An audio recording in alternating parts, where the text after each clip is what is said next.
নমস্কার, মনের আনন্দে বিজ্ঞান চ্যানেলে আপনাদের সুস্বাগত। আপনারা এর আগের পর্বের ভিডিওগুলোতে দেখে নিয়েছেন কেমনভাবে পৃথিবীতে প্রাণ সৃষ্টি হয়েছিল, বীজ আগে এসেছিল না গাছ আগে এসেছিল, মুরগি আগে এসেছিল না ডিম আগে এসেছিল, এ সম্বন্ধে বিস্তারিত আলোচনা আগের ভিডিওগুলোতে করেছি। খুদে পড়ুয়ারা তারা সহজে বলে দিতে পারবে 4টে 1কে 4টে 1 দিয়ে গুণ করলে গুণফল কত হয় মুখে মুখেই। আবার তারা বলেও দিতে পারবে 65 × 65 কত হয়। অঙ্কের কিছু টিপস নিয়েও আলোচনা করেছিলাম আগের ভিডিওতে। গ্রামাঞ্চলে ছেলেমেয়েরা যাতে খুব সহজে জীবন বিজ্ঞান বুঝতে পারে তার জন্যেও একটি ভিডিও দেওয়া হয়েছিল জীবন বিজ্ঞানের সামগ্রিক ধারণা নিয়ে। এই সামগ্রিক ধারণা নিয়ে জীবন বিজ্ঞানটা জানলে ছাত্রছাত্রীরা খুব সহজে জীবন বিজ্ঞান সম্বন্ধে জানতে পারবে। আমাদের সিলেবাসের যে বিচ্ছিন্ন দ্বীপের মতন থাকে সেই সিলেবাসগুলোতে অন্যান্য চ্যাপ্টারগুলোকে একসঙ্গে আমি আলোচনা করে দিয়েছি জীবন বিজ্ঞানের সেই ভিডিওতে। 2টি পর্বে সেটি আলোচিত হয়েছে। ভৌত বিজ্ঞানের ভিডিওতে আমি খুব সহজে একদম গল্প ছলে বলার চেষ্টা করেছি, এককের সম্বন্ধে ধারণা দিয়েছি এবং আরও জেনে নিয়েছি বিভিন্ন একক, প্রাকৃতিক রাশির যে একক সেগুলো। এবার এই সমস্ত ভিডিও দেওয়ার পরেও ছাত্রছাত্রীদের মধ্যে একটা কিঞ্চিত ক্ষোভ থেকে যাচ্ছে, বিশেষ করে 7-এর ছেলেরা, 8-এর ছেলেরা। তাদের বক্তব্য যে স্যার আমাদের জন্য অন্তত কিছু ভিডিও করুন। 5-6-এ গেলে তো বলে যে স্যার আমাদের জন্য কিছু করুন। তাই আমি ভাবছি যে খুব শর্টে, খুব সংক্ষিপ্তভাবে আমাদের সিলেবাসের মধ্যে যে সমস্ত বিষয়গুলো আছে, বিভিন্ন বিষয়, সাহিত্য থেকে আরম্ভ করে ভূগোল, ইতিহাস, এই সমস্ত বিষয়ের গুরুত্বপূর্ণ প্রশ্নগুলো আলোচনা করব এবং তার উত্তর যথাযথ দিয়ে দেব। প্রথম দিকে উত্তরগুলো আমি বলে দেব, তারপরে আবার ডিসপ্লের মাধ্যমে ইংরাজিতে পরবর্তী ক্ষেত্রে ব্যাখ্যা করব। প্রথমে যে ভিডিওর থাম্বনেল দেয়া ছিল তাতে দেয়া ছিল যে জানবো এবার জগৎটাকে। তা সেই জানবো এবার জগৎটাকে সংকল্প কবিতার অংশ। এবার আমার খুদে পড়ুয়াদের এবং সুপ্রিয় দর্শকদের বলতে হবে যে সংকল্প কবিতার কবিকে। আমি একটু হিন্টস দিয়ে দিচ্ছি, তিনি বাংলাদেশের জাতীয় কবি। বিদ্রোহী কবিতা ওনারই সৃষ্টি। আমাদের বর্ধমান জেলার চুরুলিয়া গ্রামে ওনার জন্ম। এবার আশা করি আপনারা সবাই বলে দিতে পারবেন সঠিক উত্তরটা হলো কাজী নজরুল ইসলাম। আমি পরে ওনার জন্ম তারিখ এবং সাল অন্যান্যগুলো সব ব্যাখ্যা করে দেব। এর পরের প্রশ্ন থাকছে খুব সহজ, এটা একদম 5-এর ছেলেদের বা আরও একটু নিচু ক্লাসের ছেলেদের জন্য দেয়া হচ্ছে। আমাদের দেশের নাম কি? আমরা হয়তো সবাই জানি ঠিকভাবে হিন্দিতে কি বলে, ইংরেজিতে কি বলে, সেগুলো জানতে হবে। আমাদের এই দেশটা এশিয়া মহাদেশের মধ্যে অবস্থিত, পৃথিবীর উত্তর গোলার্ধে বা নর্দার্ন হেমিস্ফিয়ারে অবস্থিত আমাদের এই দেশটা।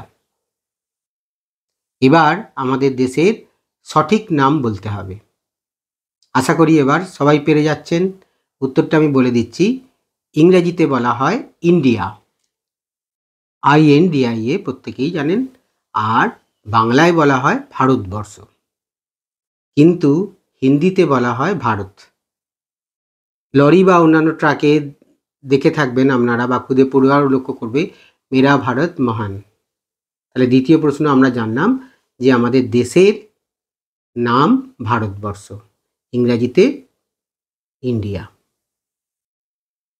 এর পরের প্রশ্ন খুব সহজ প্রশ্ন, কে প্রথম কত সালে এই ভারতবর্ষকে আবিষ্কার করেন? হু ডিসকভার্ড ইন্ডিয়া? ডিসকভার বলছি একটু বলে দিই, ভারতবর্ষ আগেই ছিল, তাই তাকে নতুনভাবে জানাটাকে বলা হয় ডিসকভার। আর বিজ্ঞানের ক্ষেত্রে কোনো নতুন জিনিসকে উদ্ভাবনকে বলা হয় ইনভেনশন। সাথে সাথে ইংরাজিগুলোও আমাদের জানা হয়ে যাবে পড়তে গিয়ে। তাহলে হু ডিসকভার ইন্ডিয়া? প্রশ্নের উত্তরের জন্য একটু হিন্টস বলে দিই, তিনি পর্তুগিজ নাবিক ছিলেন।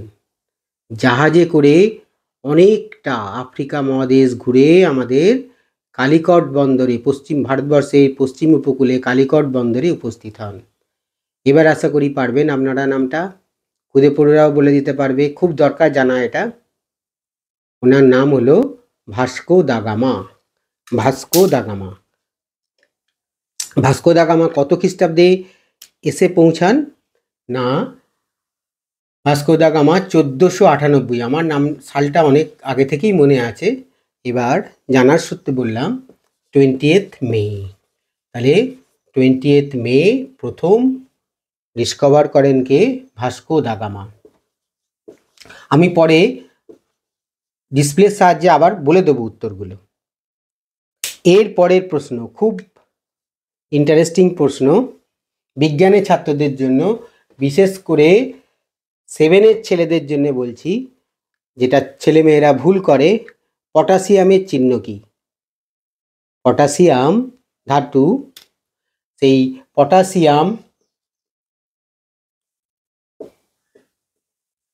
পটাশিয়ামের চিহ্ন কি? বিজ্ঞানীরা এই পটাশিয়ামটাকে কি হিসেবে জেনে থাকেন সেটা জানতে হবে, কিন্তু 9, 10 সব সময় জানতে হবে। আচ্ছা, এটা বলে দিই, পটাশিয়ামের অ্যাটমিক নাম্বার, এটা ক্লাস 9-এর জন্য বলছি, পরমাণু ক্রমাঙ্ক হচ্ছে 19। আর অ্যাটমিক ওয়েট, ভর, পারমাণবিক ভর কত? পারমাণবিক ভর হচ্ছে 39। এটাও কিন্তু মনে রাখতে হবে ছাত্রছাত্রীদের, 39.98। এটা না মনে রাখলেও হবে, 39। তাহলে কি বললাম? পরমাণু ক্রমাঙ্ক মনে রাখতে হবে পটাশিয়ামের 29, এই 19, আর 39 হচ্ছে তার পারমাণবিক ভর বা পারমাণবিক গুরুত্ব। এবার বলে দিতে হবে ক্লাস 5-এর ছেলেদের, বিশেষ করে 5-এর থেকে 7-এর ছেলেরা যারা এখন পড়াশুনো করছে, তাহলে পটাশিয়ামের চিহ্ন কি? পটাশিয়ামের চিহ্ন হচ্ছে কে।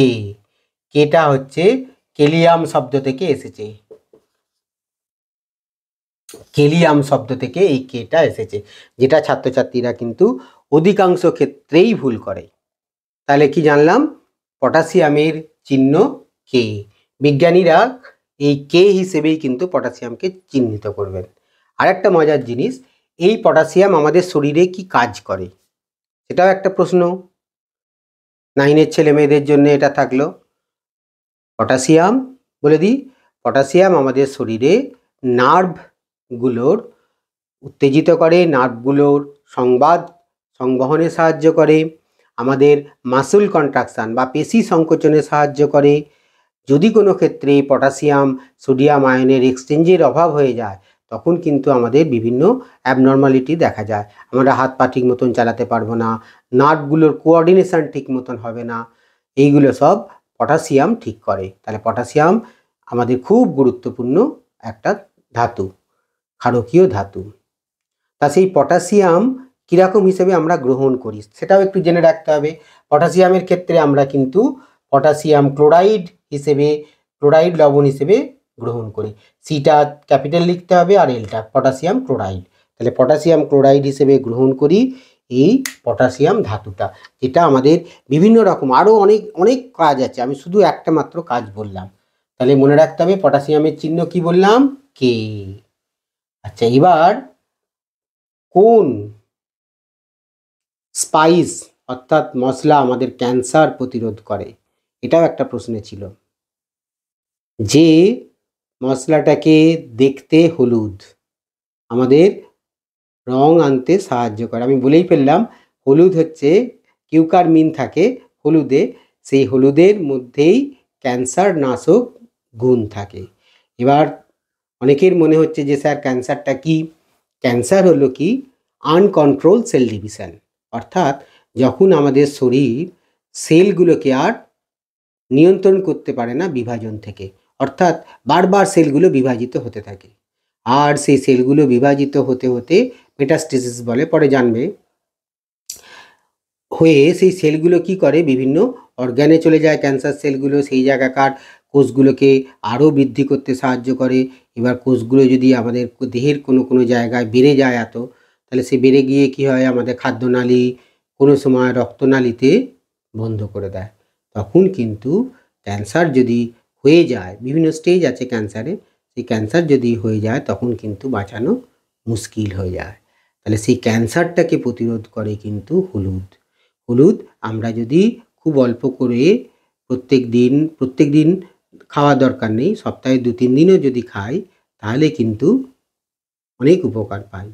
আর সেই হলুদটা খাওয়ার জন্যে কি করতে হয় না, সকালবেলা বিভিন্ন রকমভাবেই খাওয়া যায়। অনেকে দুধের সঙ্গে হলুদ গুঁড়ো মিশিয়ে খেয়ে থাকেন, তাতেও হবে। আবার অনেকে গুড় দিয়ে, যেহেতু খাওয়া অসুবিধা, সেই জন্য গুড় দিয়ে হলুদ খেতে পারেন। কিন্তু মনে রাখতে হবে কিছু কিছু ব্যক্তি কিন্তু হলুদ খাওয়া বারণ। যেমন যাদের সুগার আছে তারা কি করে, হলুদ রক্তটাকে আরও বেশি ডাইলুট করে, ইনসুলিনের যে হরমোনের যেটা, সেটাকে হচ্ছে খানিকটা রেগুলেট করতে সাহায্য করে। অর্থাৎ ইনসুলিন হরমোন, তারা যে ওষুধ খাচ্ছেন ইনসুলিনের জন্যে, সেই ইনসুলিন হরমোনটা তারা কি করে না, হলুদটা এত ভালো গুণ যে ব্লাড গ্লুকোজ লেভেলটাকে কমিয়ে দেয়। এবার তারা রক্ত শর্করা কমানোর জন্য ওষুধ খাচ্ছেন, তারপরেও যদি আবার হলুদ খান তাহলে আরও কমে যেতে পারে। আর রক্তে যদি শর্করার পরিমাণ যদি একবার কমে যায়, সেই অসুখটার নাম হচ্ছে হাইপোগ্লাইসেমিয়া। হাইপোগ্লাইসেমিয়া হলে কিন্তু তখন বাঁচানো রোগীকে মুশকিল। সেই জন্য যাদের সুগার আছে তাদের হলুদ খেতে বারণ করা হয়। আচ্ছা, এরপরের যে প্রশ্ন, সেই প্রশ্নটা ইংরাজি থেকেই একটু করা যাক। ইংরাজিতে ছেলেমেয়েরাও তো খুব জানে, যারা ইংলিশ মাধ্যমের ছাত্রছাত্রী তারাও তো খুব সহজেই বলতে পারবে। আর একদম খুব গ্রামাঞ্চলের ছেলেদের মধ্যে বললাম যে সে স্কুলে যায়, পারবে প্রত্যেকেই? বলে দিই তাহলে, এ মানে সে স্কুলে যায়, তাহলে মনে রাখতে হবে থার্ড পারসন সিঙ্গুলার নাম্বার এবং প্রেজেন্ট টেন্স হলে গো হবে, তার সঙ্গে ইয়েস হবে। এই জায়গাটাতেই ছেলেরা অনেক সময় ভুল করে ফেলে, হি গোজ টু স্কুল। এবার এভরিডে বলতে পারি,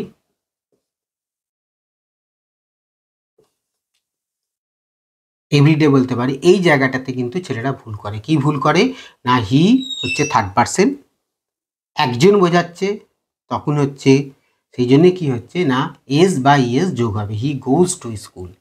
যদি বলা হয় তাহারা স্কুলে যায়, দে গো টু স্কুল হবে। মনে থাকবে, এই জিনিসগুলো কিন্তু খুব জানা দরকার। কেন না, ইংরাজিটাও তো আমাদের শিখতে হবে, ইংরাজিটাও তো একটা বিষয়ের মধ্যে পড়ে।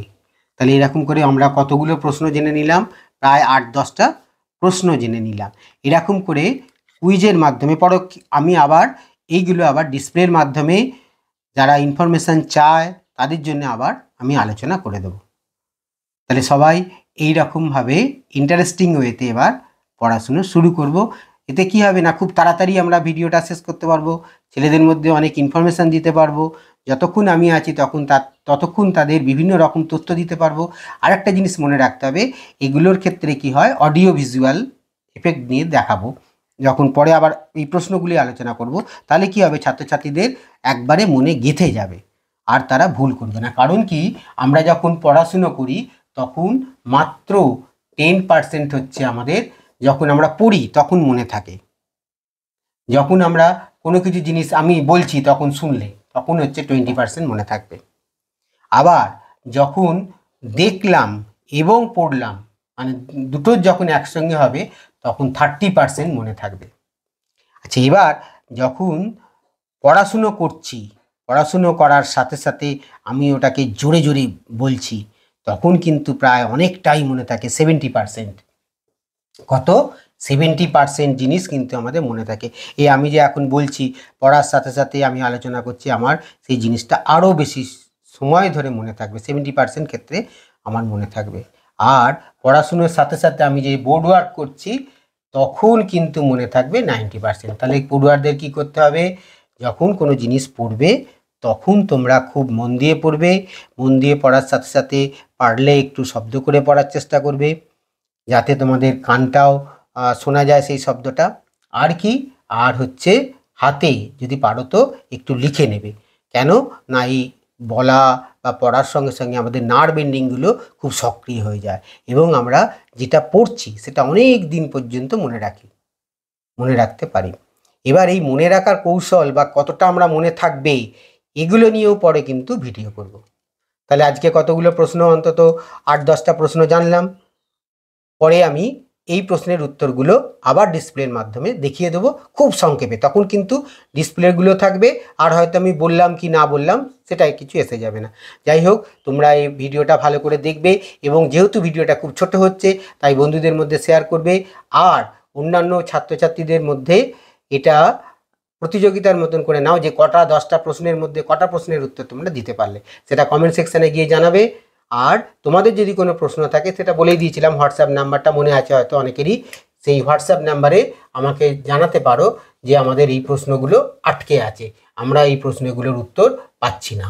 তাহলে কি হলো না, 91849550 এই নাম্বারে হোয়াটসঅ্যাপ করে তোমরা জানিয়ে দিতে পারো তোমাদের প্রশ্নের যেগুলো উত্তর, সেগুলো আমি যথাযথ বিজ্ঞানসম্মতভাবে ব্যাখ্যা দিয়ে বলে দেবো। সবাই খুব ভালো থাকবে, আনন্দে থাকবে। এরকমভাবে কুইজের মাধ্যমে পড়াশুনো এবার আমরা চালিয়ে যাব। সবাইকে আর একবার শুভেচ্ছা জানিয়ে শেষ করছি।